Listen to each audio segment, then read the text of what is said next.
Hello students, earlier we have discussed force and pressure in motion, and in this we have discussed motion and state of rest, and when we will say something in state of rest and something in state of motion. Now we will discuss the types of motion. In this, the first type is translatory motion.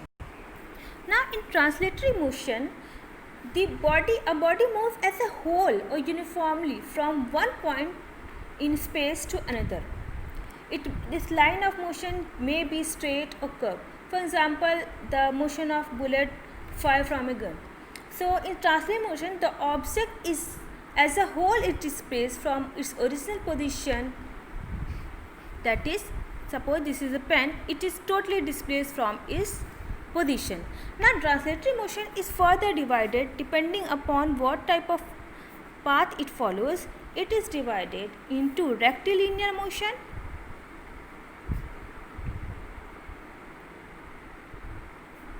and curvilinear motion. Now what is rectilinear motion? If you will see a straight road, and if a car is moving here, then as you can say, if car is moving in a straight line, so motion is in straight line. So rectilinear motion is the motion of an object is said to be rectilinear if it moves along a straight path. Okay. Now what is curvilinear motion? Suppose when this car takes a turn. Okay. Now here the car will take this turn. So the motion of an object is said to be a curvilinear if it moves along a curved line or curved path.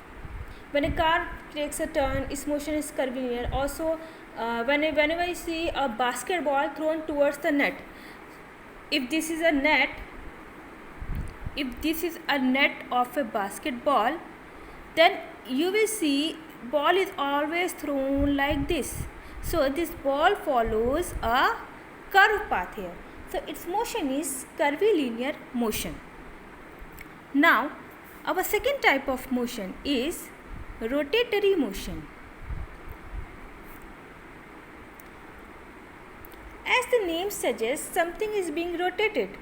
So the motion of an object or a body is said to be rotatory if the object moves along a circular path, just like this.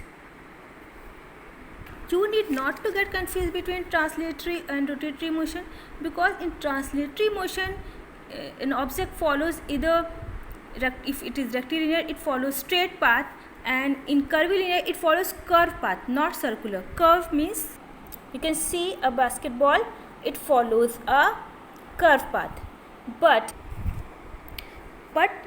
rotatory motion, it follows circular path, just like this potter's wheel. It follows object moves in a circular path around an imaginary axis without changing its position. Motion of a wheel is a very good example of this type of motion. Spinning top, motion of an electric fan, which is moving in circular path about a fixed axis. So these are all examples of rotatory motion. To understand oscillatory motion, let us take an example. Just observe a girl on a swing. Which type of motion she follows? She just moves back and forth from a fixed point.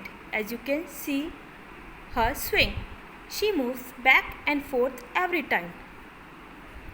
So what is oscillatory motion? Oscillatory motion, the motion of an object in which a body moves back and forth from a fixed point, is called oscillatory motion. And another example, you can say it's a pendulum. How this pendulum moves to fro, okay, or back and forth, just like it is just hanging from a fixed point and it is just moving like this. or the swing, it is just fixed from one side and then it's moving back and forth. So this type of motion is called oscillatory motion.